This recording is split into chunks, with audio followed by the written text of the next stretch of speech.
ঘরের দরজা বন্ধ, রুমে কেউ নাই,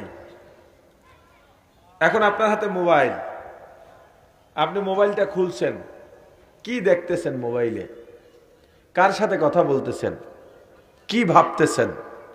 মোবাইলের দরকার নেই। আপনি ঘরে একা শুয়ে আছেন, বাসায় ঢোকার সময় সুন্দরী এক মেয়ে দেখছেন, তারে নিয়ে কি ভাবতেছেন? কি লালসা আপনার ভেতরে জাগতেছে? নাকি আপনি আল্লাহকে ভয়ে, জাহান্নামের ভয়ে, আল্লাহর গোস্সার ভয়ে, কেউ নাই, কেউ দেখে না, আপনি অজু বানাইয়া একা একাকী রুমের ভিতরে যায় নামাজ বিছিয়ে দাঁড়িয়ে গেছেন, সেটা আপনি জানেন, আর কেউ জানে? আরে বলেন না, আর কেউ জানে? তাহলে আপনি ওখানে যেটা করেন আপনি সে। আরে বাইরে কি আমি আপনার সামনে কি ঢোল বাজাইতে বাজাইতে আসবো, গান গাইতে গাইতে আসবো?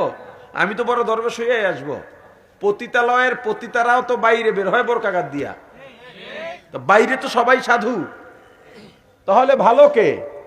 মানুষের বলার দরকার নাই আমি ভালো, অন্য কেউ বলবে সেই আশাও করার দরকার নাই।